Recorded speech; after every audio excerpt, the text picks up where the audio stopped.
Honorable members, thank you. You mean like harem tete when I'm private committee member, I'm sit down or there's a notice for you me law. Motion of no confidence. Private members committee will sit down tete law. Below time, I deal want him. Only write him lo talk plus white man English, so mami can him English. Semi right ah. Behind me again explain him some half part lo talk pisin. Honorable members, the private business committee met today during lunch to consider a notice of motion of no confidence in the Prime Minister, Honorable James Marape, received by the chair today. The 5 requirements for a notice of motion of no confidence are that the notice must be: number 1, be expressed to be a motion of no confidence in the name Prime Minister, as per section 145, 1A of the Constitution. Number 2, state the name of the alternate Prime Minister as per section 145, 2A of the Constitution. Number 3, name the person and contain the signature of the person moving the motion as per Standing Orders 132. Number 4, name the person and contain the signature of the person seconding the motion as per Standing Orders 132. And number 5, name the persons and contain the signatures of members of Parliament being not less than 1/10 of the total number of seats in Parliament as per section 145, 1B of the Constitution. All members of Parliament, behind him this la pipeline, head lo tok Mr. Pinis. Committee I go through long and I look him. Number 1, in order. Number 2, in order. Number 3, in order. Number 4, in order. Number 5, in order.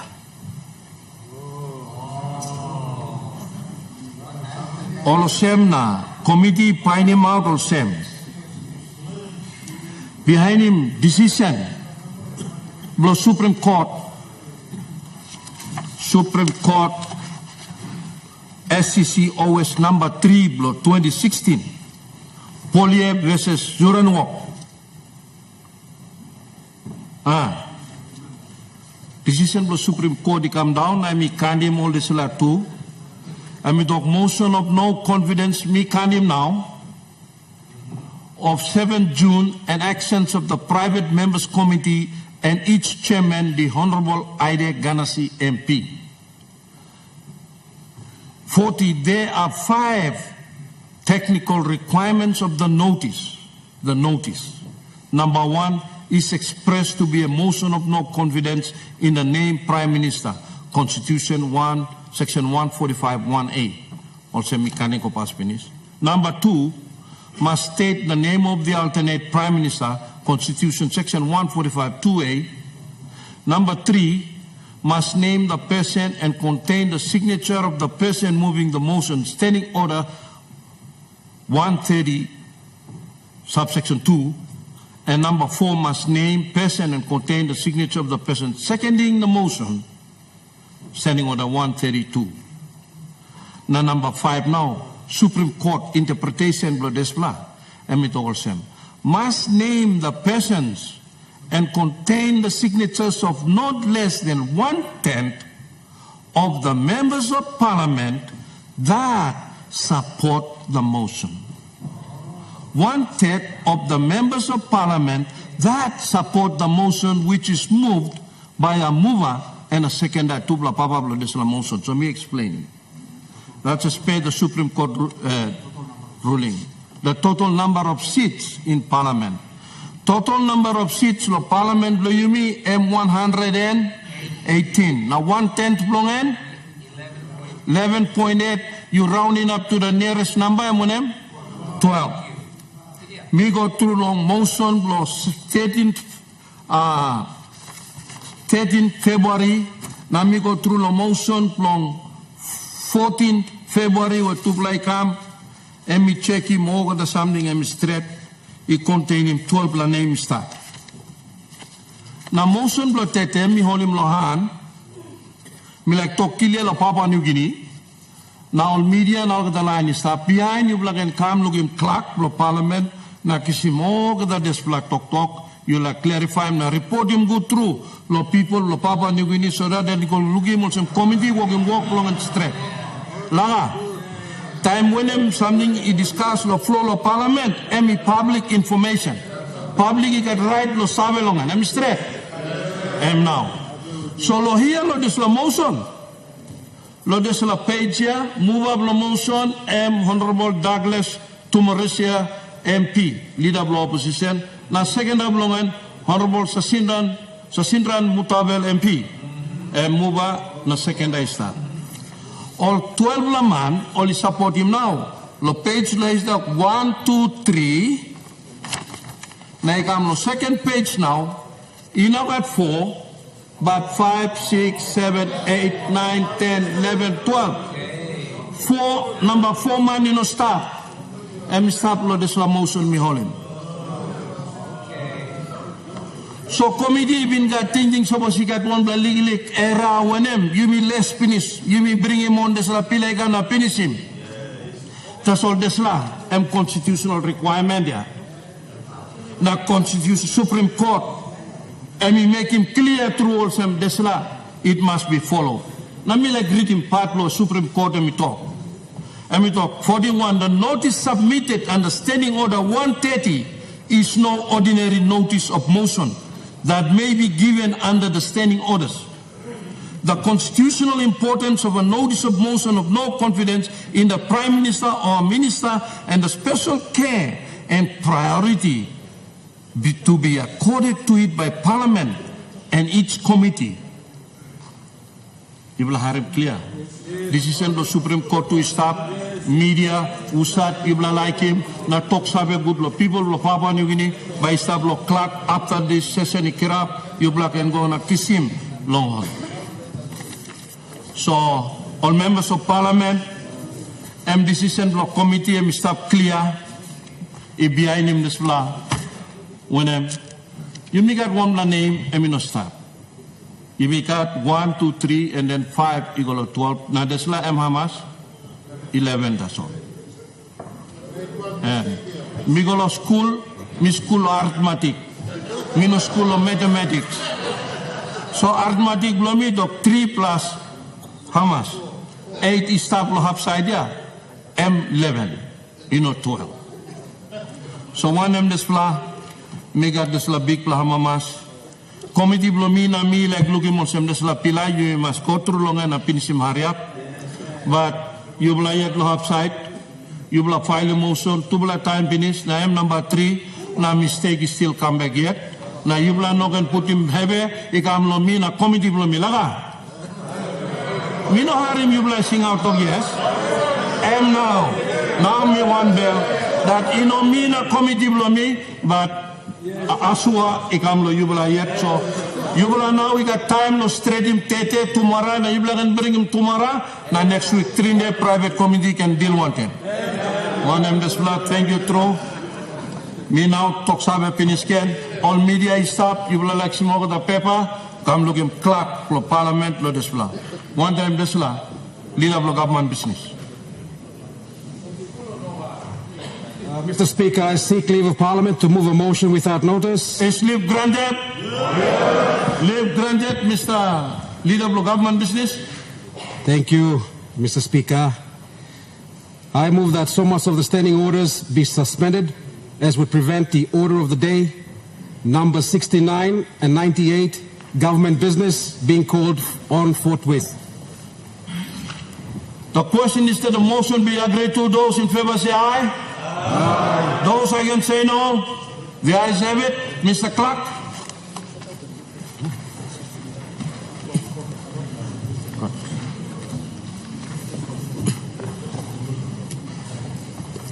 Order of the day, number 69, Constitutional Amendment, Court Restructure Law 2023. Minister for Justice and Attorney General, third reading, second reading, opportunity for debate, and second vote from 15 February. 69.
Minister for Justice and Attorney General.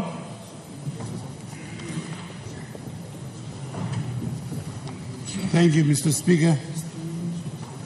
Mr. Speaker, in accordance with Standing Orders 222F, I move that the present law be now read the third time and commence the second required opportunity for debate.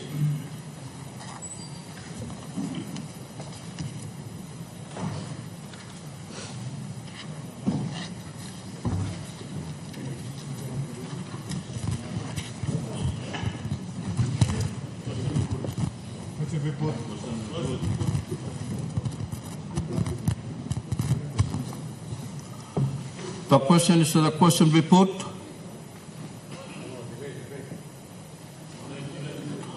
Oh, we have the member for Governor from Morbe.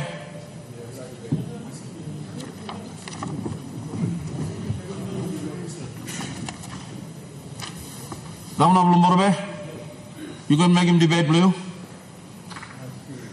I rise to support the Honourable Attorney General, Minister for Justice, in the bill that he presented last time, and we gave him the required number, first reading, to have it deferred consistent with the Constitution of this country for the final vote. And I rise to make a debate in support of that very important bill for this country. Mr. Speaker, the Justice Minister or the Attorney General is seeking, by virtue of this bill, to have the separate Supreme Court mostly dealing with Section 18 and 19 of the Constitution of this country. That includes the questions raised for the opinion of the Supreme Court, and that also includes the declaration under those sections for any matters in relation to constitutional opinion and constitutional court's declaration. Secondly, the Minister is seeking, by virtue of this bill, to have the separate Court of Appeal, that all of the cases heard in the national court, and if the parties agree by the decision of the national court, they have the right under the Constitution to appeal to the appeal court for the final determination of the Supreme Court in the appeal court. That's what the Minister is seeking. And thirdly, the Minister is seeking that there should be a separate Supreme Court, most probably headed by the Chief Justice of the country. And in the second Supreme Court, we should be appeal court, to be appointed by virtue of that proposed bill to be the president, Mr. Speaker, to be the president of the appeal court, to deal with any of the appeal matters in the civil jurisdiction or the appeal matters in the criminal jurisdiction, to be heard by that appeal court. The constitution of that court may be 3 or maybe 5, depending on the decision of the president of the court. And secondly, in relation to the appeal court, the Supreme Court, the president of the court, usually I think the Chief Justice, is going to decide on the constitution of the Constitutional Court, the Supreme Court, as to how many are going to be there to hear the Supreme Court. In so doing, Mr. Acting Deputy Speaker, in so doing, in passage of this bill, final passage of this bill, will mean that there will be a separate Supreme Court in this country. And in so doing, there should be a separate appeal court of this country. In so doing, there will be a separate national court dealing with the civil jurisdiction and the criminal jurisdiction. And in so doing, the national court will be reserved to be hearing the civil court and the criminal court by a single judge, and they will be dealing with. And when they finish hearing of the matters in the civil cases or the criminal court, they will not be proceeding as now today, or at present time as I'm talking to you, to be in the Supreme Court as it is now. When they hear the matter in the national court, be it in the Supreme Court, and be in the in the criminal court and in the civil court, that's it. That's the end. They remain there. They don't become part of the Supreme Court, and they don't become the part of the Supreme Court and part of the appeal court. They remain there, and this is good. This is good, Mr. Minister. The bill is very good, because there is good wisdom in the proposed bill. There is a good wisdom in there. Because what we have at the present time is that the judges who hear the matters in the national court, and the matter is by way of appeal to the Supreme Court, the judges in the national court, they go to hear the appeal. Our friend will only stop the hub. We're all human beings, huh? We're all human beings. So I have him, me walking right there. That's what you go back in on appeal. And particularly in the election cases, now all these cases. I mean, all of us have been to court, huh? You know the story more. You miss away, huh? Kangan court you goya, you miss away. I am man of you, huh? Oh, I'm man of you, huh? Or I am kind of Supreme Court by me looking at. Mizazo mi tokto. Yes. Albula man no kolo judge. Mizazo mi tokto. That is why the judges of the national court must remain the judges of the national court. They hear the matter in the national court.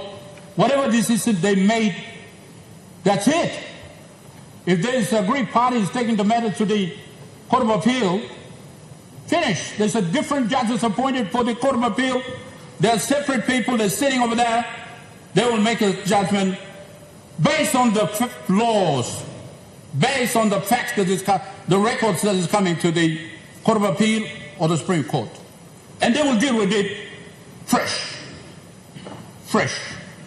And I agree with the Honourable Attorney General that we hope that in the matter of the Supreme Court, where the judges of the Supreme Court will hear it on matters of Section 19 and Section 18 on a constitutional opinion or a constitutional declaration by the Supreme Court, the Supreme Court, the judges appointed exclusively on the matters of the Supreme Court, and they have the jurisdiction as per the bill, they will hear the matters in the Supreme Court or in the matters of Section 18 and Section 19 of the Constitution.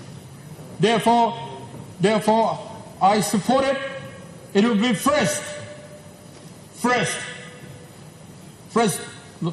for them to hear. Same is true for the appeal court.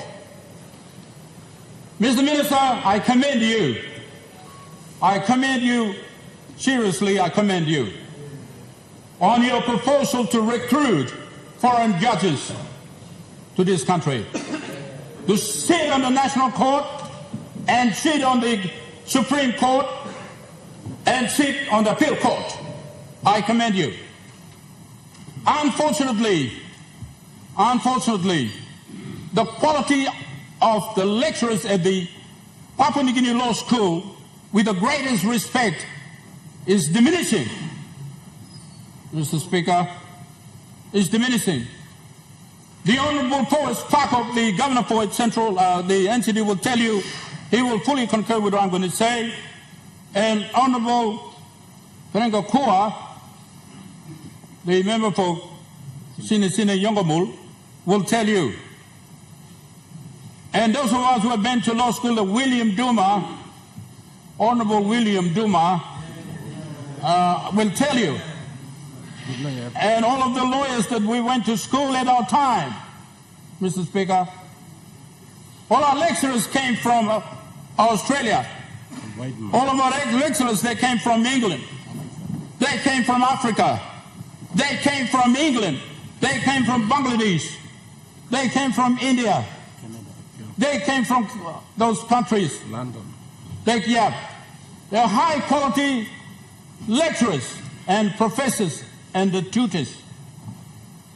A lot of them have the international recognition. They're authorities. Like Professor Parliamentary, I give an example.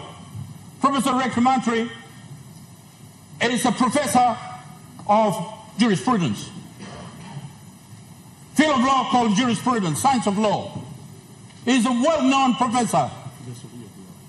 And he was, once upon a time, he was a visiting lecturer of jurisprudence at the Papua New Guinea University, a law university. Internationally recognized, Mr. Speaker. And now, Court of Appeal President of Australia, today's Honourable Coral Queen Duncan Kerr. Coral Queen Duncan Kerr. No, Coral Queen Yidri Marasin, Nebloman. He was the QC. He was the QC representing Australia government. He was a member for Tasmania. He's now been appointed by the Labour Party as the President of the Court of Appeal of Australia. He was our lecturer. He was Mr. Honourable Sparkle's lecturer. He was the lecturer of Honourable William Duma and Kerenga Kua's lecturer. He wrote a law on the annotated constitution of this country. It's the title. He wrote it. His authority. His authority, an internationally recognized authority. He taught us to the law school. Today, with the greatest respect, our guys have got the Master of Law and they got a PhD, but the quality of those people who are graduating from university is low, far from the ones that we graduated at the time.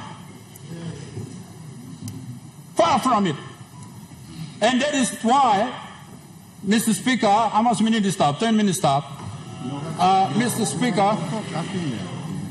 Speaker, 10 minutes stop yet. Mr. Speaker, as the lawyers will tell you, in the court, you have to be a competent lawyer by virtue of the Constitution, Section 37. You have to be a competent lawyer to represent your client in the court. You can't be short of that. You have to be a competent lawyer to represent any of the guys that are coming to court. Today, with the greatest respect, the counsels appearing in the National and the Supreme Court, I cannot safely categorize them as a competent lawyer with all the due respect. That is why the decision reached is a half-cooked decision. Half-cooked decision. The competent lawyers must assist the court to reach the decision that justice in its case deserves. Not half-cooked justice, Mr. Speaker. That is why we need a competent lawyer in the court. And then we need a competent judges to hear the case. If we try to appoint an incompetent lawyer to the bench to hear the case, they give you the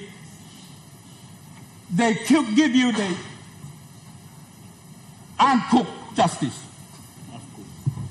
or half-cooked justice.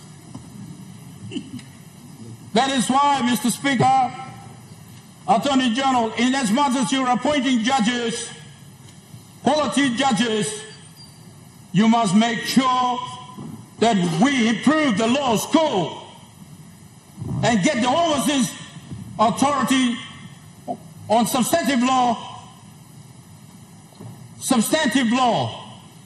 get him in to teach at the law school so that we produce competent lawyers. That's what we need. We need lawyers from England. We need lawyers from New Zealand. We need lawyers from Australia, which has the same system as ours, to come and teach at the law school. Not just appointing the competent judges, but you must make sure we have the competent lawyers trained to become competent lawyers in any court of law, any practice of law, be it in civil practice or in criminal practice in this country. Now, I come to your point, Mr. Speaker. You want to get the judges from outside to come and be judges, I give you 100% tick. Because the Constitution of this country, Dr. Alan Mallard will tell you, my professor at the law school, he will tell you, we need to develop national jurisprudence. We need to develop the national jurisprudence. Science of law, good decision, good precedents, we need to develop. You want to develop the national jurisprudence, you must make sure the lawyers of competent status, you must make sure the judges of competent status to develop the national jurisprudence of this country. Therefore, Mr. Speaker, I want to support the minister to say that he can go ahead and appoint the foreign judges. Get 20 or get 100, you're going to appoint them. Why? Because they train, well trained. The background practice is well disciplined. They know the substantive law. They have a good practice of law.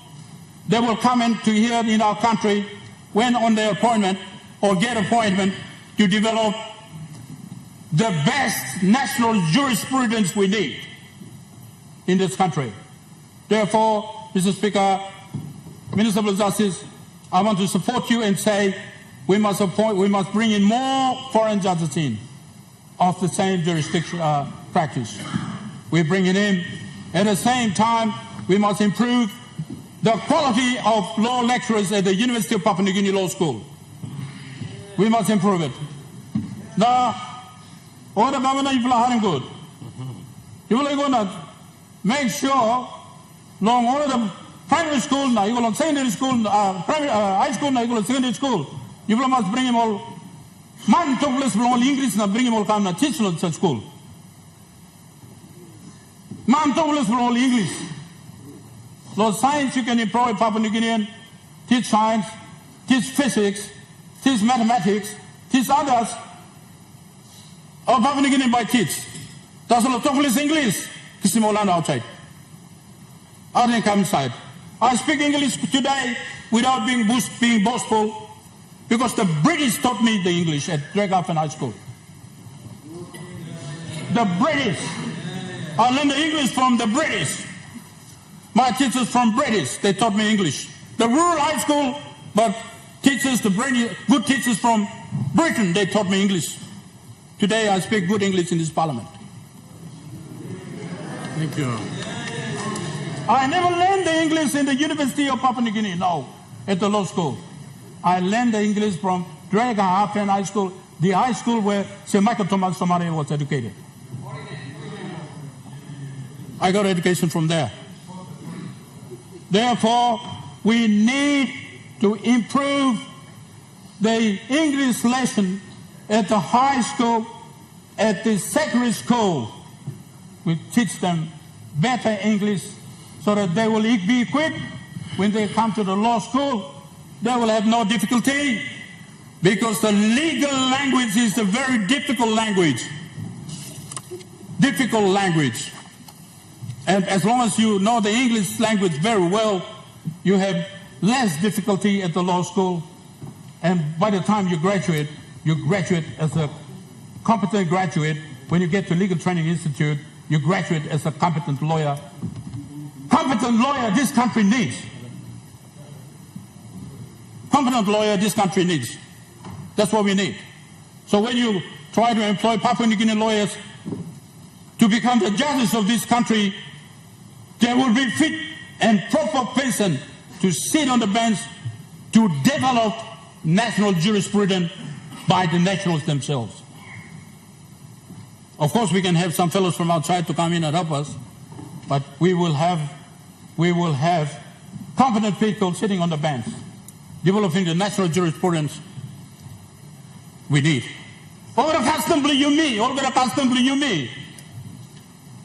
National court must develop him. Custom blow Kerima, custom blow Buruka, custom blow Mideng, custom blow Manus, custom blow Kokopo, custom blow Wanema, Emol custom ya law blow Tumuna. Now Supreme Court must, National Court must develop him and make him come up law in this country. Also I call him name long national jurisprudence. You must develop him law. Now name law and upper name will call him underlying law. So today you make him. Today you make him. Now you make him good because only full cook and Tanya. That's why we're not getting there. So the minister, what you've done is very good. We make sure that we have the foreign judges that come and help, but we need to improve the primary school, we need to improve the provincial high school, we need to improve the secondary, and we need to improve the law school in order to have competent lawyers there. Everything is governed by the law, whether you like it or not. This parliament passes the law and tell the Papua New Guineans to implement the law. Who knows I come to pass him one or something? Also pass him lawyer.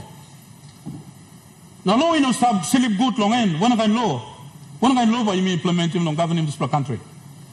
Good for law you need him on governing this country. That is why, Mr. Speaker, we like him support him through. You seem lovable straight. Thank you.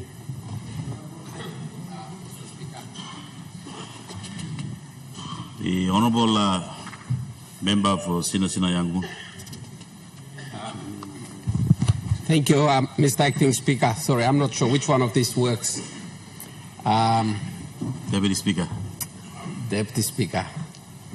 Apologies. We acknowledge the ruling of the Speaker earlier in relation to the VONC, and we're now making every effort to have another one drawn up, and we will refile it before close of business today. But coming to the issue on hand, the bill presented by the Attorney General, this Parliament will recall that when he presented it for the first and second reading, I was sitting over there, and I fully supported that initiative. And now I'm sitting on this side. So I had to consult my colleagues here. And our view is unanimous that this is a bill that's worthy of support from both sides of the Parliament. So we wanted to say a few things, but Governor Luther Wenge, as a former judge, has spoken for both sides. He's argued it both ways. leaving very little room for anyone else on both sides to comment. So well done, Governor Wenge. A few points that I want to add is this. Time you make some independence, na you make some constitution, na you make set him up court system blow you me. Population blow you me and sample some 2.5 million inside of Papua New Guinea.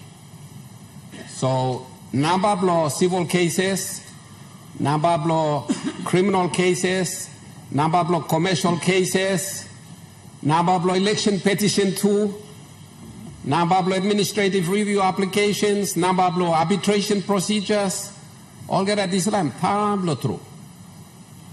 So this time you may not need him one complicated court system.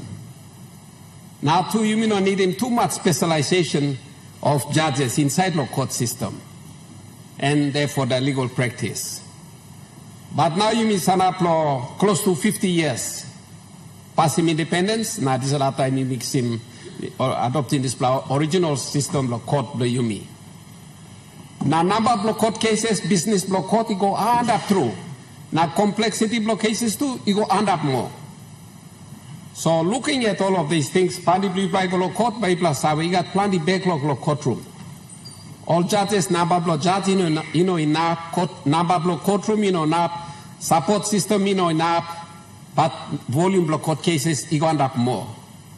So we have to build in the infrastructure, and then we have to reform the court structure one more time.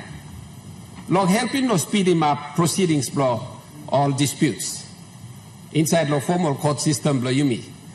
So this is one thing where by improving delivery of justice in real time as fast as is possible. Igolo usatman usaiti angrelo igolo court and he can go na kiss him judgment quick law disputes blow now he can continue want him life blow. Because time system good plus system maybe he go operate on some bottleneck na court proceedings na dispute he go stuck. Life blow man too he go stuck. Activities blow go stuck. Business blow go stuck. Kind work blow go stuck.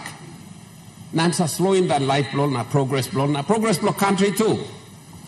So this Attorney General open member blow Imbongo, senior lawyer himself, and Samuel all get these problems. Honorable Pilar Niningi. So he has taken firm and decisive action in a number of fronts. Law improving court system, more so than most other Attorney Generals before him. And I want to extend my appreciation and gratitude for him because I've actually seen him do a lot. So this la bill blame, he got support from me plus support him. Mr. Deputy Speaker, you must restructure this court system. It was one of the things that you will find underneath the current system. Yeah, you got one pool of judges, one pool of judges. So what they do is every month, all operate 3 weeks law national court, and then one last week of the month here, all putting on Supreme Court. Now all moving all get a senior judges from the national court. You go under Supreme Court to sit as Supreme Court justices. These are the same judges. So you know, Sawe, all got one kind connection all cases, you mean no clear. So it's the same people moving up there, whether you got compromise or you got some prior opinions, na views about a particular case before the courts. Now by sitting down law appeal court now decide. And you mean no clear, but some time tintin karangin too by stop. So time you mean restructuring, also now a Attorney General proposing you mean eliminating this kind suspicion. You mean free map judges, now the integrity of law judges must remain intact all the time.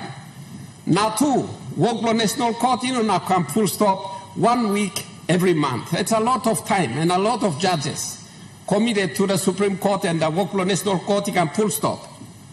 By adopting this new system, national court and by work flat out. 4 weeks in the month, 52 weeks in the year, and by work yet. Whereas Court of Appeal, now Supreme Court end up, and by operate whenever cases come to them. Now all by got separate panel of judges. Now this is by improving fluency, speed, all cases go through the court system quickly. So all of this is designed to bring about speedy justice. Justice in real time. By man ask him justice, must kiss him Maria. Also, and big ask him, Attorney General work him, population lo yumi now stand up, yumi no salo precise number, 10 million, 12 million, 14 million, 20 million penis approaching 2.5 million, long way through Tamblo yet. Na case volume go and up through. About time you me walk in this last so. Mi plan lo here lo opposition, Mr. Deputy Speaker, mi plan one bill through lo Attorney General lo mi plan, na government no bring him this law. Initiative come and by benefit me all get on our people blow me. So I wanted this law, me talk also mi plan lo opposition support him this law bill, support him Attorney General. Thank you through. The Honourable Minister, State Enterprise. Thank you, Deputy Speaker. Mr. Deputy Speaker, this legislative amendment where Minister Loimi Mekim Len is the most significant change ever in the judiciary since independence. I mean, I commend him, our good minister, for this long hard work and foresight. We have those separation of powers where you got the legislature and judiciary and executive. And over the years, since the time long grant to Samari, you go time law, Minister only like now you go time law, Minister Prime Minister Marabe. We've always in this parliament and of course in the executive governments supported the judiciary without fear and favor in terms of allocating funds. Naimi sa opinion over the last 10 to 12 years, you will funding judiciary. Tamoli asked him, Nupla judges. We've said yes, sir, and given those judges and provided the funding. Tamol asked him, Nupla court complex. Jimmy took yes and allocated plenty of money, and we now have one of the biggest, most complex and up-to-date modern court complex in the region apart from Australia. So if you look at it, Mr. Deputy Speaker, as a country, in terms of dealing with our judiciary, we've done very, very well. Problem in terms of our public service machinery, the military, in the army, no one expects sailors or airmen or soldiers to become, to take part in politics. And yet, unfortunately, we have seen before our very eyes the involvement of our people in the military in politics. This is not supposed to happen in this country. In terms of the Royal Public Constabulary, again. In the public service bureaucracy, again. So one constant institution that we should always be proud of is our judiciary. And in a country where we have so many language groups and so many tribal and ethnic groups, the only thing that appears to be holding this country together is the rule of law.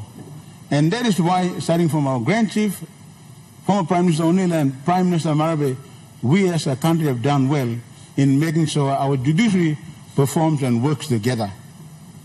And when we lose sight of this country will soon become a banana republic. And I think and I'm glad to hear former Minister Kua saying that both sides of this parliament support this very important legislation.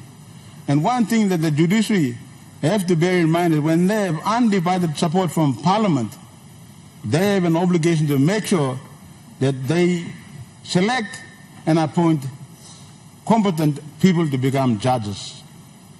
Over the years, and I have witnessed some of this personally in the elected where I come from, we've had 3 judges who have sat on so many judgments going back to 2002.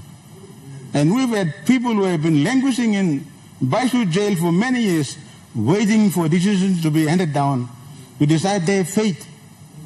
How could you allow that to happen when we have very highly paid, competent judges? And yet when it comes to performance, they have been found lacking. So everything comes with a cost, Mr. Attorney General. You have an opportunity to remind the Chief Justice and his judges that when justice is denied or justice is delayed, justice is denied. Our people expect the best.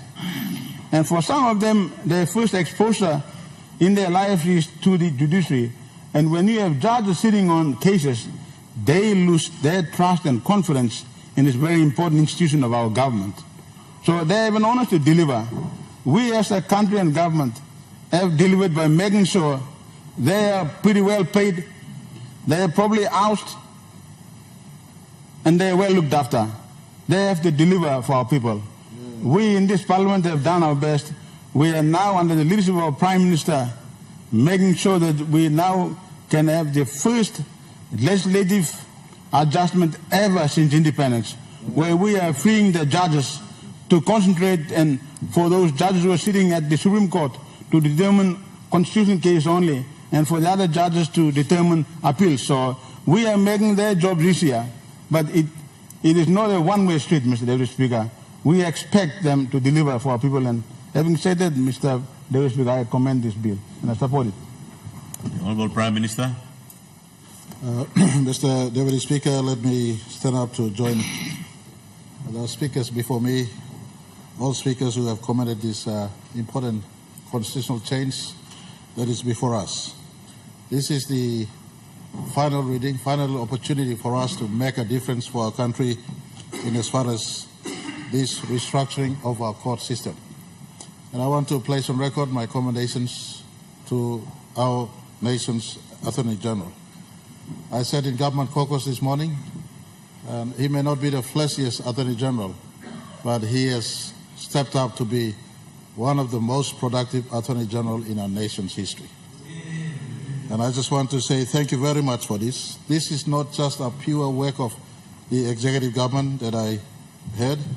The courts, our Supreme Court and National Court, from the Office of the Chief Justice and his the JLSE, as well as our Attorney General and Justice Department, they put a lot of effort into this one. We going towards our 50th anniversary as our sovereignty and our sovereign nation. Mr. Deputy Speaker, it was in 1974, this year 50 years ago, before independence, Her Majesty Queen Elizabeth stepped into PNG and witnessed the opening of our present National Court and Supreme Court, symbolizing that rule of law must usher in. Rule of law must usher in our sovereignty and our independence. We now stand 50 years on since Her Majesty arrived in Papua New Guinea and pronounced that Supreme Court and National Court is opened. And I want to appreciate all members sitting in here.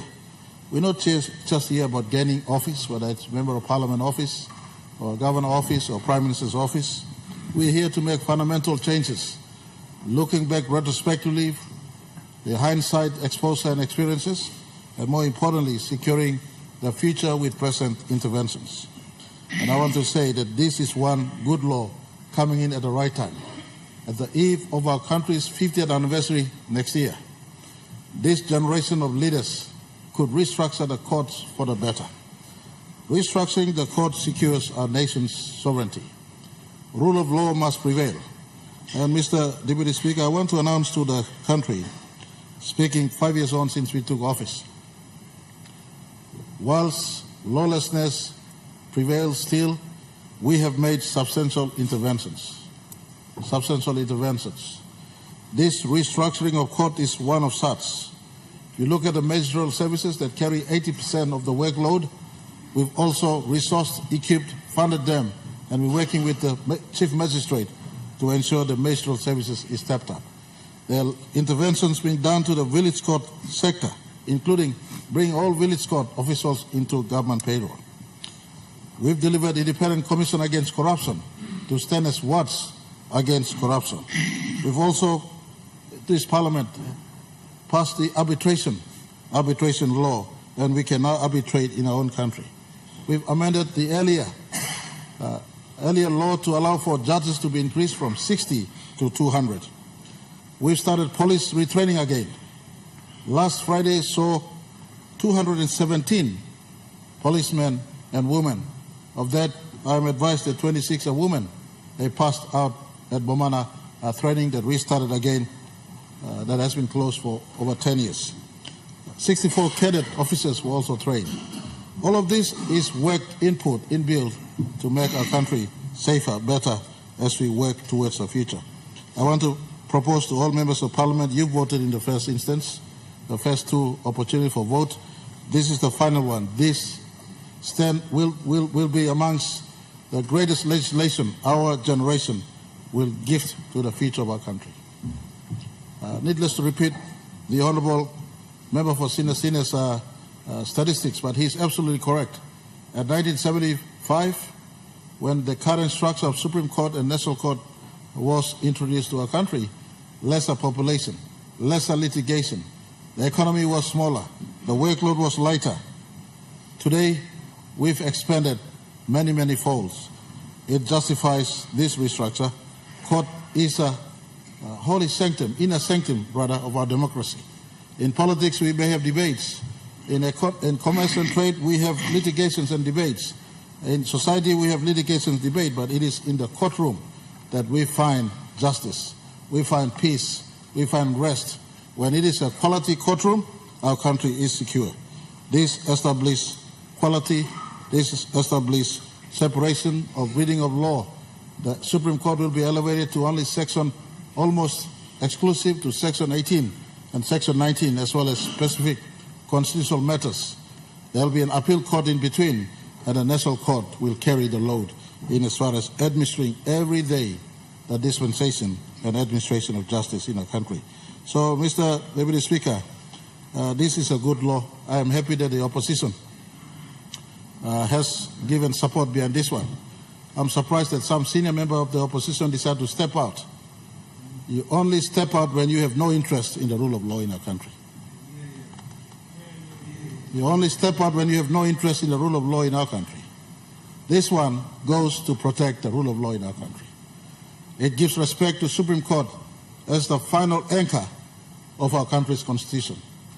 It allows for every other major offences of law to be dealt with by the National Court and an independent National Court and an established appeals court.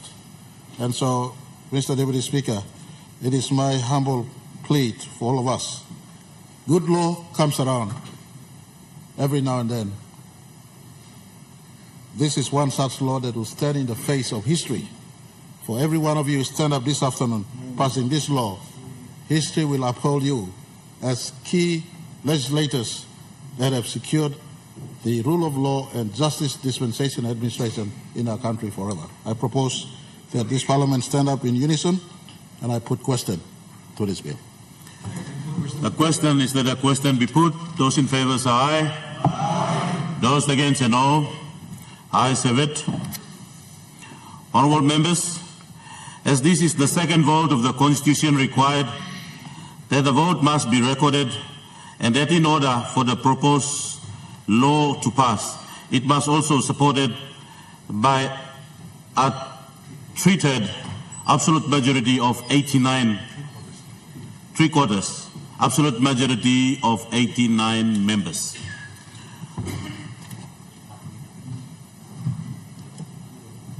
Clerk, ring the bell.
Tenants, close the door.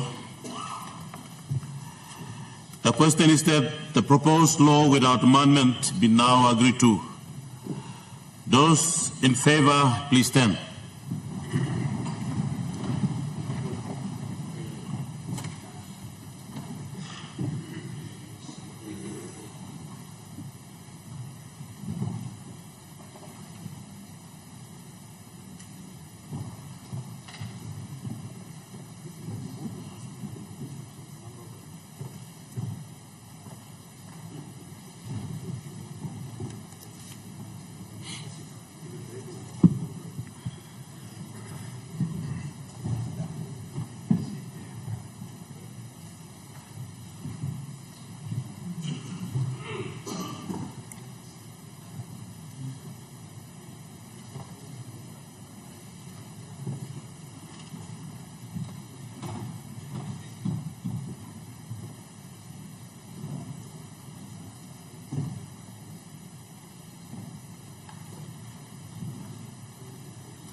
Honourable members, those against, please stand.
Honourable members, I have to inform the House that those who have voted in favour of the bill, 94, and noes, 1.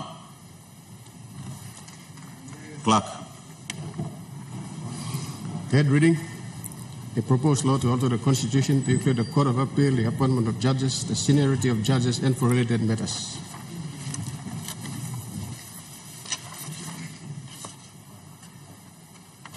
Honourable Minister.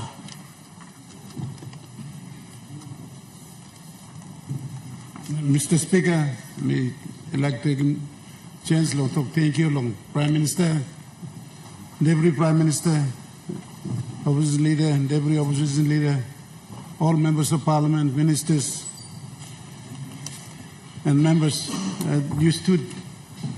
It's a very important occasion, a very important time where you have spoken, stand together, and this very important. We senisim law in this country. Judiciary and one organization in current country start. Tami plakat fight iko ikam long. Opposition and government will fight iko ikam. Those times, judiciary in current country come. So me like to thank you all judges so far taking chance long current country come. Now me like give him recognize him. Parliament recognize him. So me like to thank you again. Also, you put our political differences aside and stood together. And you play all this Laman Tasol. People got big heart. God bless you, people along. You stood for the country. It's one of those things that will go down in history. Last 50 years, nobody has got the strength to touch judiciary. All prayed, people you got prayed long enough. So now, with us, with this group, we able to stand up and we improve the system. Thank you all for giving support to the judiciary and support to this country. God bless you all. Thank you. Clerk. Notice number 98, Minister for Justice and Attorney General. Minister for Justice.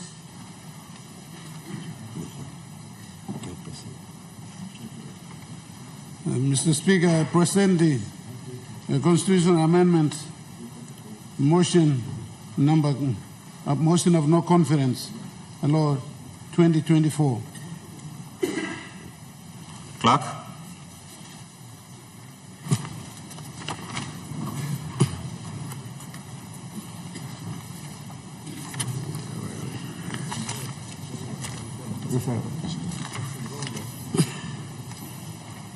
First reading, a proposed law to alter the Constitution and for related purposes.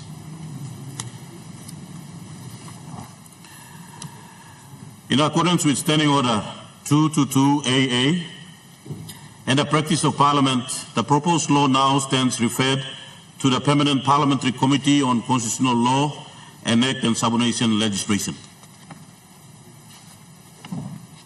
Clerk.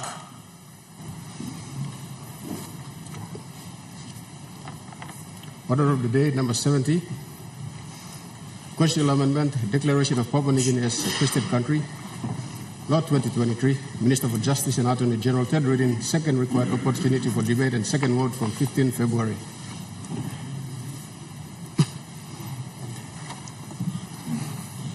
Honourable Minister. Mr. Speaker, I present the report of the Permanent Parliamentary. Sorry.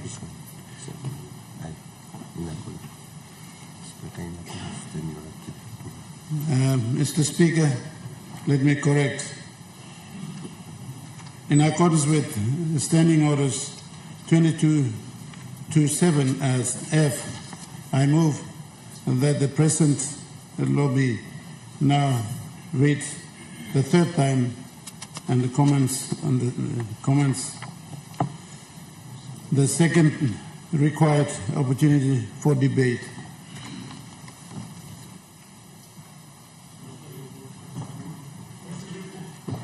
The question is that the question be put. I'll allow you to make a debate. Honourable Provincial Member for ECPIC. Thank you, Mr. Acting Speaker. In the previous debate on the same bill, I explained to the House that I had been asked by the Catholic Church to debate against the bill. And to preface my debate, I want to say that for the people of CPIC in general, we have been served by the Catholic Church for over 100 years in terms of medical and education. So, in my view, even though I am not a Catholic myself, I think that in respect of my constituents, if the leadership of the Catholic Church requires me to present their arguments on this floor, then I should. In addition to that, these interventions were actually made by the Catholic bishops to the Constitutional Law Reform Commission, and the Constitutional Law Reform Commission refused to accept the submission from the authority of that particular Christian church, Mr. Acting Speaker. So, what was presented on this floor was done without taking into account proper submissions written and presented to the CLRC. So in fact, it was a defective advice that was presented to us, Mr. Acting Speaker. Honourable Governor, we have a point of order. Prime Minister, what's your point of order? I think the bill was assisted by a report and the work from CLRC. And I just want to place it on record. The bill came through the due process.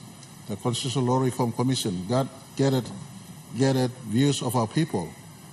97% of our people expressed that this Parliament declare our country as a Christian country. Honourable Governor, I'll allow you to... Thank you, Mr. Speaker. I mean, these claims by the Prime Minister of 97% of the people of Papua New Guinea agreeing, he needs to present such evidence on this floor. Yeah. The Catholic Church represents at least 30% of the population of this country, at least. And they are the authority on matters to do with religion in terms of Christian religion. Aba yun minun harim talk blol.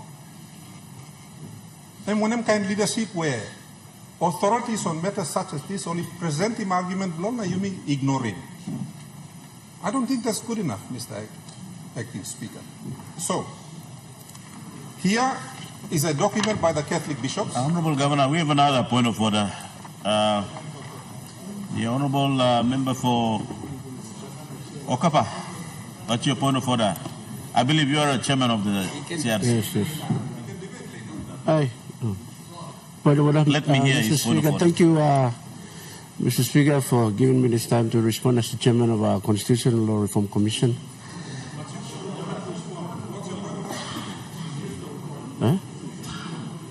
Sorry? Honourable Member, and if you'd like to debate on the statement made by the Governor, I would not allow you to, but I can allow you to make a debate after the Governor as a chairman. I'll hear your point of order. What's your point of order? My point of order is that, yes, in fact, the invitation was given to some of the all the churches in the country to come and contribute on that terms of reference as we carried out across the country. Some came, some didn't come. So this is something that I can report to Parliament probably in the next session from, as I get advice from CLRC. But I was there physically myself, Mr. Speaker, to carry this out. Thank you, Mr. Speaker. Mr. Speaker, point of order, please. Honourable Opposition Leader, I have to make a ruling on the member's point of order. I think I understand that the member of Okapa is also the chairman of the committee, and he's trying to explain on what the committee have been doing in order. This is the debate in what the bill is in front of us, and allow the governor to continue on to his debate, and whoever or even the chairman want to so in debate in correction of other statement I can allow that to happen. I'll allow the governor to. Thank you, Mr. Deputy Speaker. I think it clearly demonstrates that no report was presented to the Parliament. Yes, so the statement by the Prime Minister is actually untrue. So what is the basis for all of this? So if I may continue, obviously, the Parliament is operating without the benefit of the report in order to pass this bill. I think we need to be clear on that. That's right. Now, if I may, this is from the authority of the Catholic Church, and I will present this on the floor as requested by them. I will not read through the whole thing, except to say that the Catholic bishops, and I quote, "Through this submission, the Catholic Bishop Conference intends to respectfully manifest that all considered, we do not deem it necessary to introduce amendments to the current PNG Constitution, particularly the preamble, the national goals, and the directive principles." Where it says, Section 45, freedom of conscience, thought, and religion. We basically answer no. Honourable Governor, we have a point of order. Honourable Minister, what's your point of order? Thank you, Deputy Speaker. I find it rather difficult to understand when the Archbishop of Catholic Church is the chairman of PNG Council of Churches, which is supporting this bill. Thank you, Mr. Acting Speaker. We'll take note of your point of order, Honourable Governor. Again, Mr. Acting Speaker, I hold an official letter from the Catholic bishops. My good leader does not have a letter supporting what he claims. So let me just say that. The Catholic bishops have a right to be heard on this floor. Yes. The Catholic citizens of East Sepik have a right to be heard on this floor. Respect him, all Catholic people blooming. And Pastor Rolia. Go ahead, Governor. Can you sit down? Honourable, we have a point of order. Should I go and make him sit down? Honourable Governor, we have a point of order. Honourable Member for Miduramu, you have the floor. What's your point of order? Me point of order blooming morsum. You mean not change him law? Now you mean not make him one plus something. You may talk declare him this la PNG also Christian nation. Catholic am Christian. All Narapla denomination am Christian. Why na you may talk plant along this plan?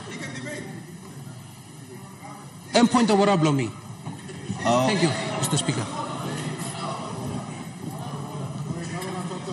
Honourable Member for Miduramu, I take note of your comment. It's just like you debating again the debate that is made by Governor. So enough, you had him time, Blomi, because online Governor, debate. Thank you. You still have 13 minutes to go. Take your time, Mr. Number one reason why all Catholic bishops, all is strong, also Muminok and Senisim law, and only talk all same. Religious freedom is non-negotiable. We treasure our faith and we promote it. However, the language of the Constitutional Directive number 3, issued on the 11th of May 2021 by the head of state by virtue of his power under Section 12(1) of the Constitutional and Law Reform Commission Act 2004 to direct an inquiry on the declaration of Papua New Guinea as a Christian country implies that the goal of the envisioned amendments is for a revised constitution to have some sort of coercive power over those who do not immediately identify themselves as believers and Christians. Mino na bridi morgata, me kalapi golong, narabla ting ting blong Catholic Church. Government actions to ensure that PNG citizens absolutely acknowledge God and adopt Christian values would violate the religious freedom guaranteed in the Constitution itself at Section 45. Mino na bridi molgata, behind me can table him, mikalapi go down. B, government actions to ensure that PNG citizens absolutely acknowledge God and adopt Christian values would violate the United Nations Declaration of Human Rights, of which Papua New Guinea is a signatory. C, government actions to ensure that PNG citizens absolutely acknowledge God and adopt Christian values would violate teachings and documents of the Catholic Church, such as the Vatican Council declares that the human person has a right to religious freedom. This freedom means that all men are to be immune from coercion on the part of individuals or of social groups or of any human power, in such a way that no one is to be forced to act in a manner contrary to his own beliefs, whether privately or publicly, whether alone or in association with others within due limits. The preamble to the Constitution already pledges to guard and pass on Christian principles. Number 3, Christianity in Papua New Guinea is constituted of a variety of groups. It would be inappropriate and oppressive for the government to decide which set of beliefs counted as acknowledging God and adopting Christian values. For example, most mainline churches oppose polygamy. Would all PNG citizens be forced to adopt monogamy? What about the death penalty or other issues on which opinions sharply differ? Some Christians would support the death penalty, while others would not. Who would decide which group of Christians is correct? Is it the government of the day? That is simply unthinkable. Moving on. Number 4, the Constitution was inspired and drafted by good Christian leaders. Strong Christian values are already present in the Constitution. They are expressed in the language of laws and rights, which is proper for a founding legal document. The Constitution is not a theological document. Hebrew and Christian scriptures that are ours now speak repeatedly of showing mercy, especially to the poor and unfortunate, practicing justice. Moving on. Proposal. In our view, there is no need for constitutional amendments to declare Papua New Guinea a Christian country. It already is one. Yes, yes. As Jesus told Pilate, "My kingdom is not of this world." It is inappropriate for the government to use its coercive powers and the courts to ensure that its citizens adopt certain religious practices and beliefs. It is not that I want merely to be called a Christian, but to actually be one. Yes, if I prove to be one, then I can have the name, campfire, cross, battling with wild beasts, wrenching of bones, mangling of limbs, crushing of my whole body, cruel tortures of the devil. Only let me get to Jesus Christ. This is a quotation from Ignatius of Antioch, dated 108 years after Christ. While superseding the idea of constitutional amendments, a public declaration of renewed Christian commitment could be made and promoted by the churches in cooperation with the Parliament and the government on Independence Day, the 16th of September of every year. This would aim at upholding the true spirit of the constitutional preamble to guard and pass on to those who come after us our noble traditions and the Christian principles, and pass on to those who come after us. And reminding everyone of the constant efforts at humility, conversion, and inclusiveness that comes with it. Mr. Acting Speaker, Minoman Lolotu, Mr. Deputy Speaker, Tasolmi Karim, Tok Blongolain Isailidim Church, no province Blomi, he can put him here. Mami table him. And I want to say to all those Christians that are in this house, one man much wiser than me once said, "One am something blow Caesar, you blow give him lo Caesar. One am something blow God, you blow give him lo God." This la house, built after the Abelam tradition, am house blow Caesar. Larim something blow Caesar, you no can mix with them something blow God. Yes, thank you. Yes. No. The Honourable I seek leave to tender these documents. Yes.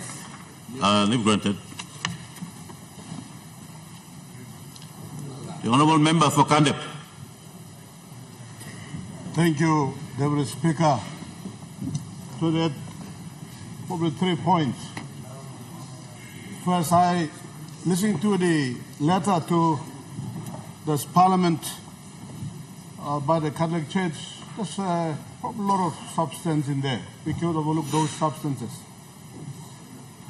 I think what they're saying does make a lot of sense. At the same time, you look at the bill doesn't hurt anyone. Probably we put those two together, the bill does take into consideration the views of the Catholic Church. And Catholic Church is a very big population in Papua New Guinea. And this Parliament can consider the views. But the law that addresses the preamble of the Constitution by identifying Papua New Guinea as a Christian country, it probably does not really hurt the Catholic view. If you look at the law and look at the views raised by the Catholic view, probably they are in the same area, but the Catholic view is just cautioning that let's be careful, that let's not impinge on the freedom of people choosing to believe what they want to believe. That is the view. But if you look at the bill before the Parliament, it really does not breach that right or that freedom, but it does give a name in the term of religion that this country can be called a Christian country. But that's my view, humble view, Mr. Speaker. I choose not to be a person who knows about the Bible because I'm not in that fraternity. I'm a politician, but I do borrow some wisdom from the book, from the Bible. And I'd like to humbly ask through you, Deputy Speaker, if my colleague members and PhD could look at Hebrews 8, verse 6 to 12, and I read this. It says, "For this is the covenant that I will make with the house of Israel after those days, says the Lord. I will put my laws in their mind and write them on their hearts, and I will be their God, and they shall be my people."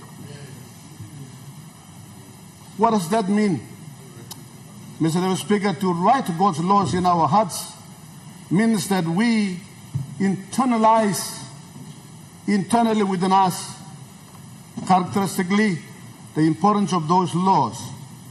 We understand them, we believe them, we use them as the guiding principles of our lives, and we do so joyfully, not out of a serious or sense of obligation or requirement, but you do it because you do it cheerfully within your heart. I last time came from a more technical perspective, the same view, but I say that we have had the Bible on the floor, a 406 years old King James Version. I was one of those people that witnessed it coming to this Parliament. It has been here. Have we all on the floor of Parliament become very committed Christians? Have we changed and transformed our lives as Papua New Guinea changed? We may not have. We may have.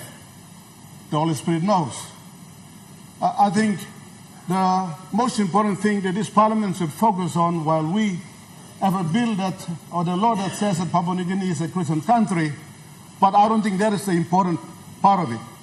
It does give an identity to the name Papua New Guinea as a Christian country, but what is more important is what I've just read in the book, that every Papua New Guinean, they live internally a Christian country, and the right place to start is this floor of Parliament.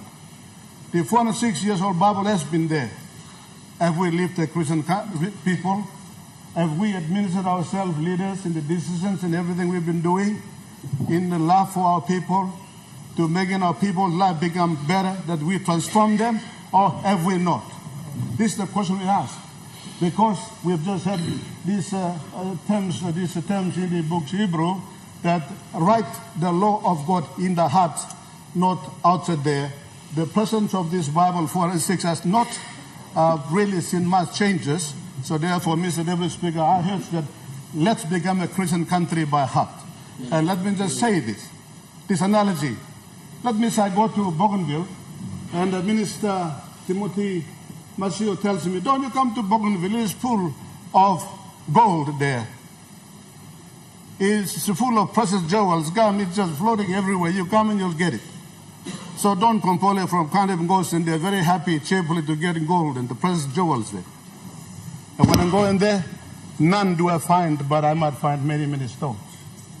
You must tell the world that Papua New Guinea is a Christian country. But when they come into Papua New Guinea, they find Papua New Guinea is not a Christian country. That is where the question lies. Thank you. The Honourable Governor for NCD. Thank you, Deputy Speaker, to giving me a chance to talk about this important amendment to the Constitution. Me na Honourable Governor, me na call him name longen. I think the government side, you may get a survey. Me to play decide to take neutral or abstain from this debate or voting one way or another. Me to play got reason for me to play. I could choose to just stay out and not cast a vote for and against, but I've decided to come and contribute to the debate so we can make rational decision, objective decision, vote objectively. So me got reason for me to maintain this position, so me like asking you to respect my views, because this debate me bring me calm. It is you can look at it's a bit of a divisive debate. I'm dividing you me go come here. It's sensitive. So you me abstain or against. People will say we are not Christians or we don't respect Christianity or this type of narrative by go on. So just the debate itself shows that why we should be cautious about this type of proposal.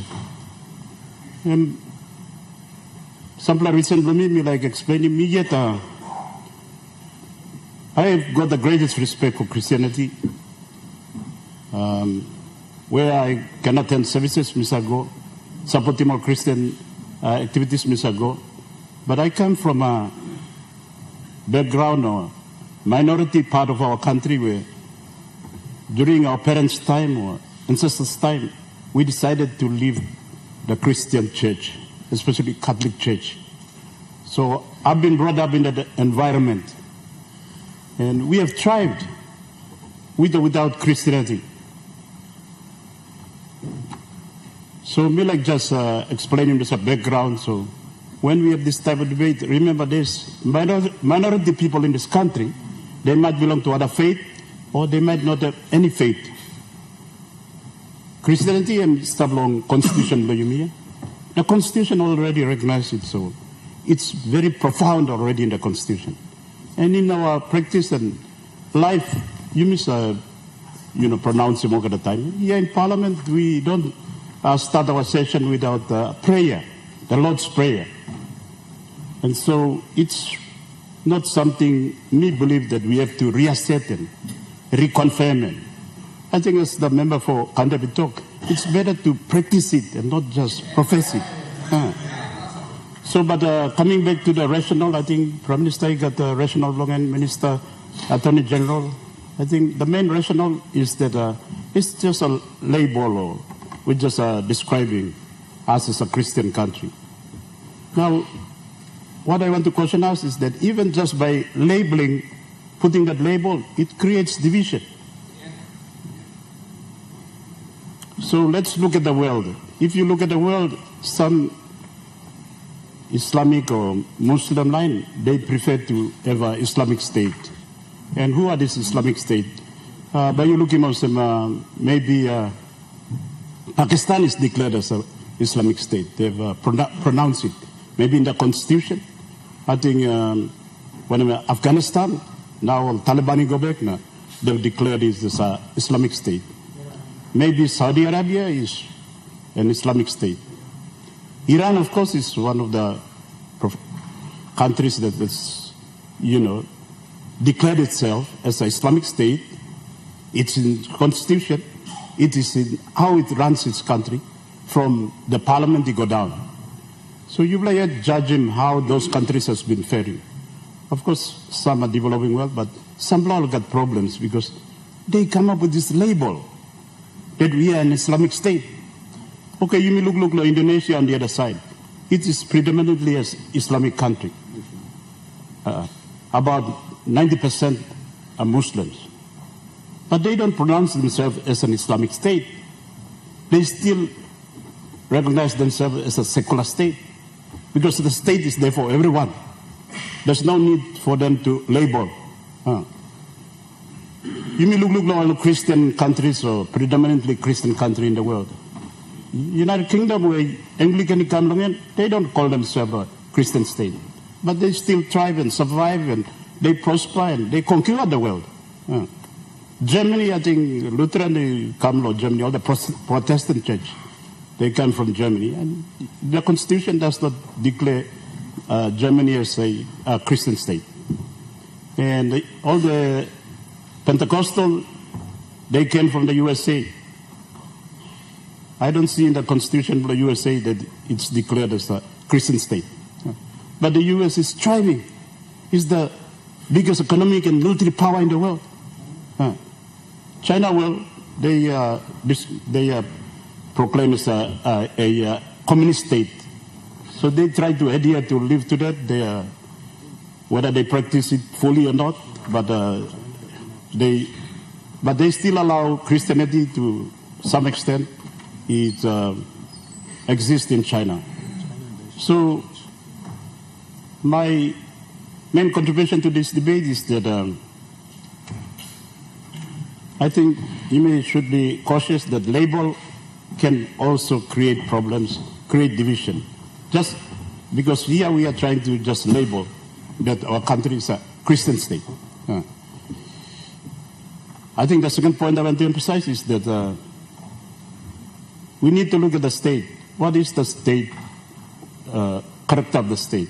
Yes, we are predominantly Christian, but should we say that as a Christian, predominantly Christian, we need to affirm this in the Constitution, or should we recognize ourselves as a secular state? And I think the founders of our state, they recognized this and they left it as it is, that we affirm our Christian values and we affirm our, right to freedom of religion, but we don't declare our state as a Christian state because it's supposed to be a secular state. It's here for everyone. Believers, non-believers, Christians, Hindus, Muslim, Baha'i, whichever. Just questioning you like this. Papua New Guinea is a diverse nation. We have 1,000 tribes, 860 languages. We have many faiths. Some have no faiths. We have different cultures and tradition and song and dance. And our diversity is our strength. It's a very, important asset that we have. All the rest of the world are becoming monoculture, mono music, mono food. It's becoming boring. Papua New Guinea as a diverse nation, it makes us outstanding and unique. And it is our asset that we can promote to the rest of the world.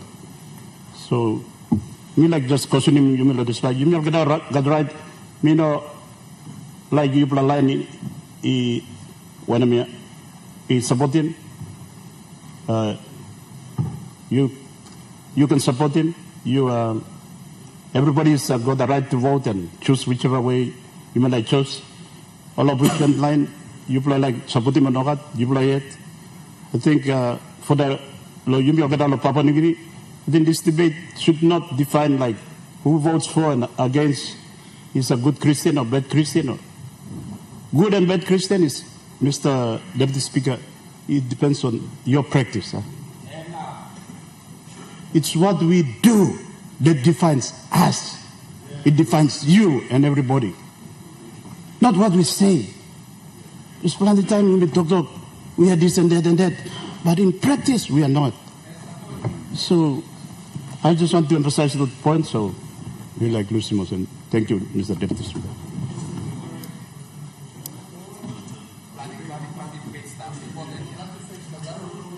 I'll allow the member for Meduramu. Thank you, Mr. Speaker, Deputy Speaker, for giving me time to make him debate. Thank you also yumi all get leader blong country yumi stop big plus something yumi all get stop yumi image blong God we ask talk stop long Bible long na God yumi create yumi also picture blong imet na yumi stop think ikam all talk country by yumi karem go forward long enem God one plata solemi has blong all get something yumi banona talk lo no good blong em good pla blong em no gat God give him thinking lo yumi this pla thinking and one plata sol by take him lead long yumi me like make him like debate also me look him lo district lo me na lo province lo me look him plenty time law and order problem community is away bagara but church me go sit down longen Catholic go stop Anglican go stop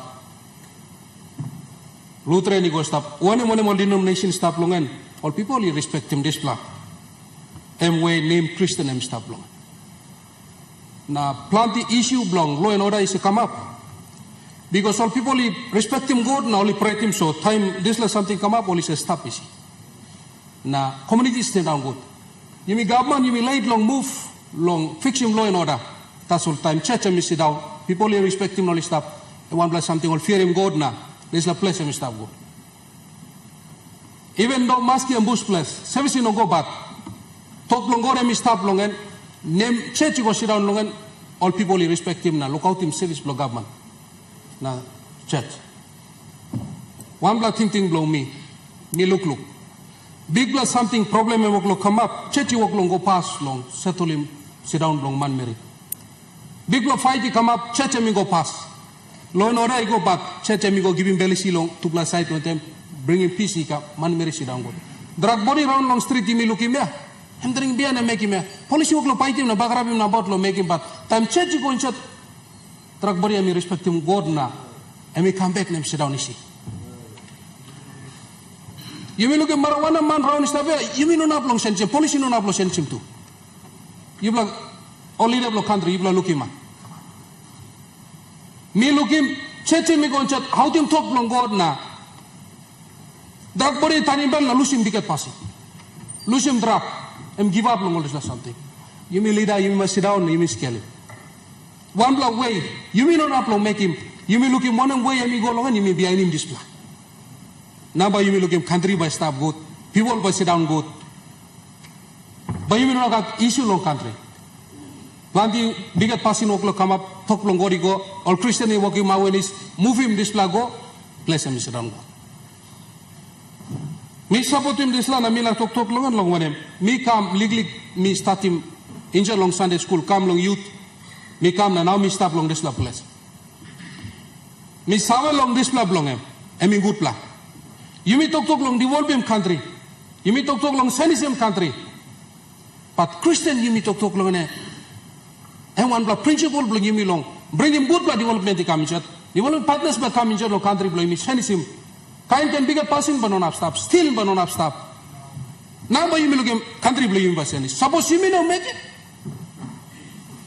resource bring him out no light long him kind can bigger passing but come up you me like develop him country by no now something sit down yeah you may not have debate long this you may not have talk strong long this fire yeah now this the name Christian yeah thing never get nasa God am turning thinking blong am 7 years am kaking grass am God make him in a man make him papa blong Satan am Mr. Speaker papa blong Satan am God am star you may talk long custom culture one am something yeah and papa blong am God am star now you may sit down there you may go you may beginning blong God you may stop Mr. Speaker Deputy Speaker but you may not have debate na talk planting God give him think no me enter so me support him this bill you may not go talk planting one think come but please one light long God you may not man by no upload you may not upload rausim na you may not fiction am God am final man so am by make him you may like long light long you may am tasol yes am not like long God no long light you may am by no go through but me support him this bill thank you Mr. Speaker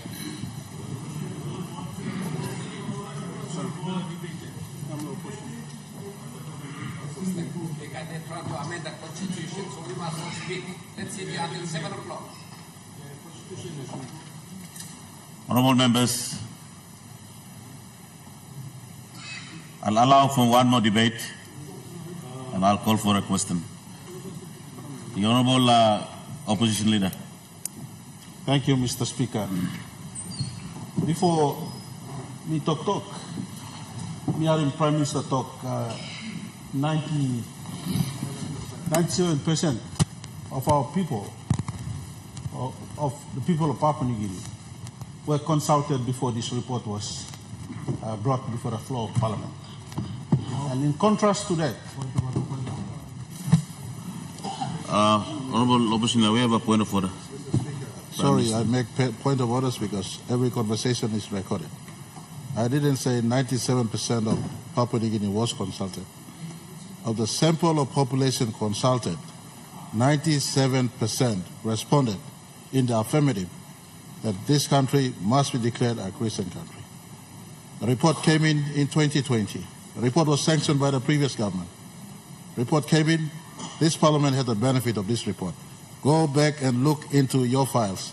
Don't just come and see through, not reading your files, Mr. Speaker. Honorable Prime Minister, your point of order is in order in correction to your statement. Honorable Opposition Leader. I'm all right, but you looking report. That's an APLA report, Mr. Speaker. APLA report, Committee of Legislative Parliament. You know, present him yet. His own committee chairman, Honorable Saki Solomon, stated very clearly that report is yet to come to the floor of this Parliament. Yes. And we've gone ahead and put a cart before the horse, Mr. Speaker. So I will kindly ask the good minister, me no against him, this bill, but let's do things correctly. This is an honorable house. We're supposed to be Christians in this house. People who follow order. Now you may kiss him, report, come to Parliament House, and we are trying to pass a bill that is, and now gets fire. So I will ask through you, Mr. Speaker, through the chair, that you may delay Mr. Bill. Allow the report to come first, so that it can answer some of the questions that the Catholic Church has raised. Now, a Christian, we have been burning this report. Now, stop on them, Chairman, so that you may have him, and then we can be satisfied with what the Prime Minister said. I come from a Christian family. I won't deny that. And I have my belief and faith. That's why you cannot be judged as a Christian. It is something blow, lewa blow you, heart blow you. And something blow 1-1. I cannot come over and say, my Deputy Prime Minister, you're a Christian because you are like this and like this. You cannot see a person as a Christian from outside. It's whatever that borrows from inside that reflects out of you. It makes you a Christian when your heart is correct. Also, Mr. Speaker, my debate will be very, very short. We have put the cart before the horse. Let's get it corrected first. Let's bring the report before this house. You may have a reading report. You may have a master report. Now we come and support this bill. We'll come and support this bill. Minister, I will not debate against you today. My debate is very clear. Current report come, you may look in the report, you may all get satisfied that the report is in order, and people can support him. Thank you, Mr. Speaker. The Honorable Prime Minister. Mr. Speaker, me like Sanabna, correct him some misconception. The online law opposition. The trauma come down. Me appreciate him some brother leaders long government side. Only got right to express him thinking blow. Mr. Speaker, me Sanab lawyer, Minister Sanabna, Giaman, talk.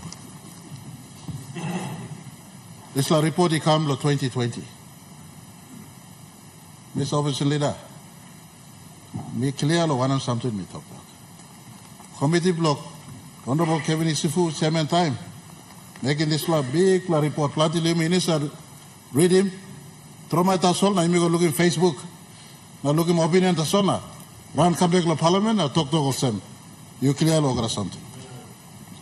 This report, volume 1, volume 2, read him inside. Consulting more people, segment consulted, including churches. And by the way, Mr. Speaker, Deputy Speaker, now committee chairman long CLRC Lam Tok Tok, all Narplo work make him reconfirm again, including Prime Minister, people must vote him, including some of fundamental issues for constitutional mistake and make him also work in. But earlier work him stop. Send up the solo declare PNG Christian country. Specific sets to affirm that this law must be constructed. Now, people behind him recommendation of people that this law come inside. Call office people. We can excuse him or remember you come law 2022 general election. But obviously leader, you know me last tableau last parliament. Suppose you know sir reading a report of parliament and now I'm yet now, Mark Luyet. Mark Luyet. Well, Prime Minister, we have a point of order. Opposition leader, what's your point of order? Prime Minister seems to be contradicting what his chairman has said. Chairman blame now to Soto. Report blame is yet to be presented. Yes, he's talking about that report. If that report is already been presented, why are we wasting money on another report? Honorable Opposition Leader, your point of order is out of order. Prime Minister. Mr. Deputy Speaker, choose you these days whom you will serve. Choose you these days whom you will serve. Mr. Speaker, you get law come, you decide law one and vote. Right bill or decide. You let's law vote, people are not forcing you. Simple as that. Your choice is manifested in your vote choice. And so, when it comes, you debate, but you manifest your fullest expression in your vote. And so, Mr. Speaker, I want to give assurance to everybody who's not a Christian in this country. We are not removing your right to exercise practice of religion and your choices. Again, those who do not read Constitution, just like you haven't read this one, you will be nodding your head and ignoring this. Go and read section 45 of our national constitution. Mr. Speaker, I have it right here. Section 45 of our national constitution says, subsection 1, every person has a right of freedom of conscience, thought, religion, practice of his religion and beliefs, including freedom to manifest and propagate his religion and beliefs in such a way as to not to interfere with freedoms of others. With subsection 3 too, please. Of course, subsection 3.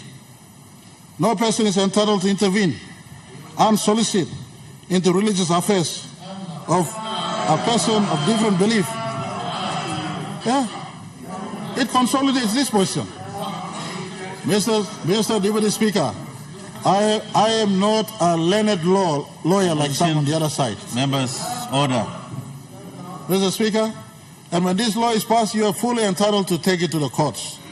And court can read just like you do in many occasions. But Mr. Speaker, the entire section 45 of our Constitution is totally congruent to freedom, section 50 freedom rights, section 45 freedom rights, section 46 freedom rights. Mr. Speaker, this one is amendment to the preambles. And you ask, practicing lawyers here, is the preambles an enforceable law? The preambles aren't enforceable law. It's definition of who we are. Is it up to you? Our government policy is such. When you're in government, you can declare otherwise. Mr. Speaker, you have freedom of right not to vote. That's your choice. We propose this law. Up to you. You make the choice. The process of Parliament. Mr. Speaker, I want to give assurance to those who care to listen. This law is amendment to the preambles. It says, in the original Constitution or the existing law, just for the record, so we get this debate right. It doesn't alter substantially our national identity, except it inserts in subsection 1A, it continues on, united in one nation, it continues on, acknowledge and declare God the Father, Jesus Christ, the Son, and Holy Spirit as the creator and sustainer of the entire universe and the source of power and authorities delegated to the people and all persons within the geographical jurisdiction of Papua New Guinea. Subsection for the fifth goal is amended. It just inserts the Christian principles and inserts another word called improve there and places the word Christian. Just in the preambles, Mr. Speaker, the enforceable law is section 45. The practice of Christianity or other religions is secured in section 45. It guarantees in that place, it anchors in that place.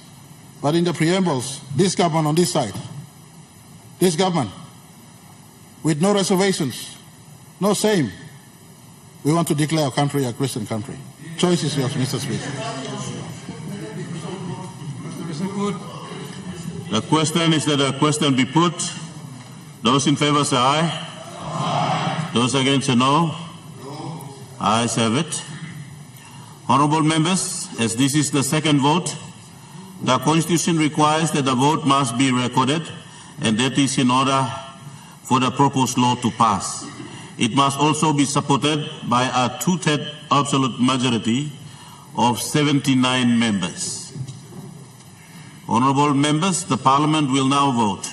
Clerk, please ring the bell.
Opposition leader, so in vote play you, so no can talk out the vote play you now.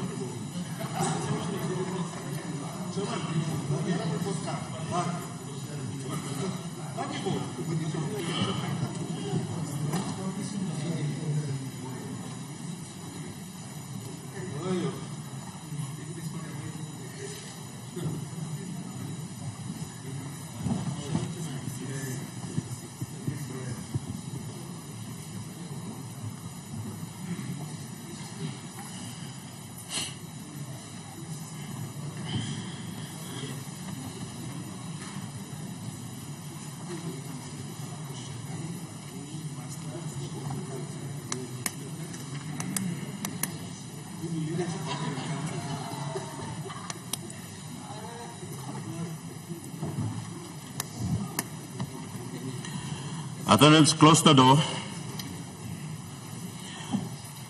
The question is that the proposed law without amendment be now agreed to.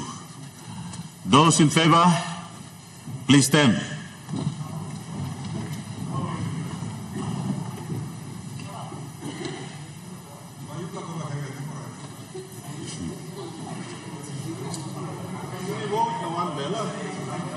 So new leaders must work in country, come up Christian country, please. Opposition leader. Stand and show your vote. Yes, I stand. I'm not asking you to talk. Mr. Speaker. I just want human leaders must work in country, come up Christian. Order. I'm insufferable. Thank you. So leaders, please play your role. You are counted and you may be seated. You already been counted. Thank you.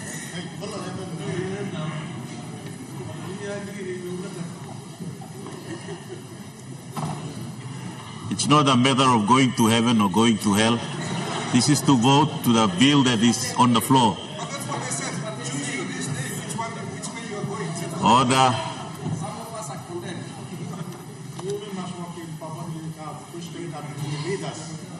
Please. Give me back up in country. Now it means I come and you mean leaders must work in country, come up group.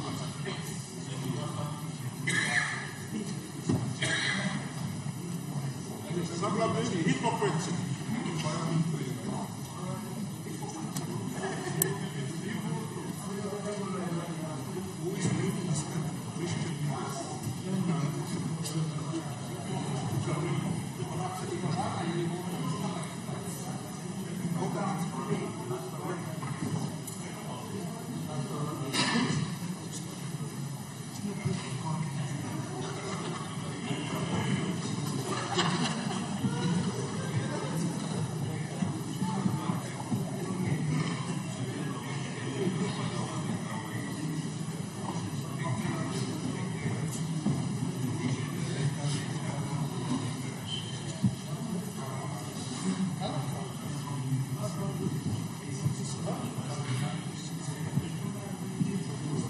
Opposition leader.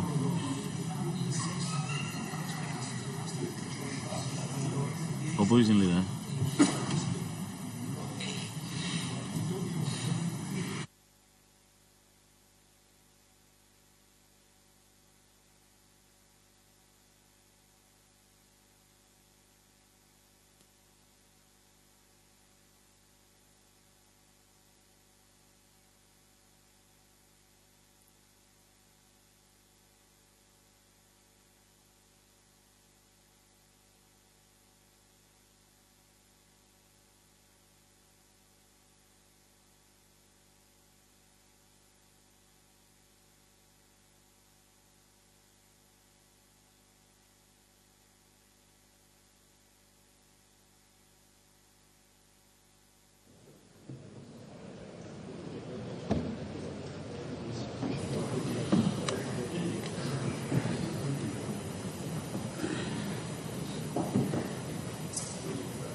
All right, now Ustad, you know, like him, you sana.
Honourable members, vote play sana posem. Olaini sana supporting Bill 71. Olain sana against him 10. Prime Minister. That Parliament is rescinding this vote, please. The question is that the motion be agreed to. Those in favor say aye. Sorry, Mr. Speaker. Me clearly, Pastor. Oh. You know explaining Muslim, you mean not got enough vote long, this la bill is sustained. So because not got enough vote long, this la bill is sustained. Number is short long, only 71. You need him 8 more, 79. So one time this law me move that this la Parliament is rescinding this la vote. Now business is tapped lo government notice. Thank you, Mr. Speaker. The question is that the motion be agreed to. Those in favor say aye. Aye. Those against say no. Ayes have it.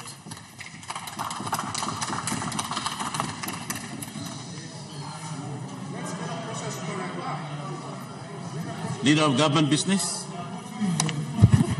Deputy Speaker, I move that we adjourn till tomorrow 10 a.m. The question is that the motion be agreed to. Those in favor say aye. Aye. Those against say no. Ayes have it. Honourable members. Honourable members, before I adjourn Parliament, I'd like to inform the Parliament that at 15:07 p.m. the Speaker have received a new notice of motion of no confidence in the PM. Honourable members, I now adjourn Parliament to tomorrow 10 o'clock a.m.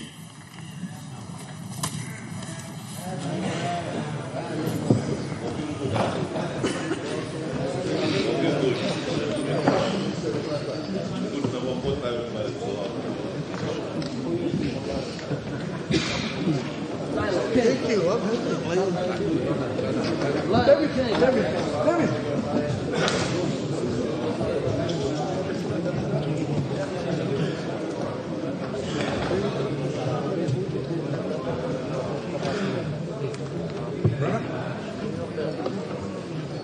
Next time I'm going to take a cane to the side.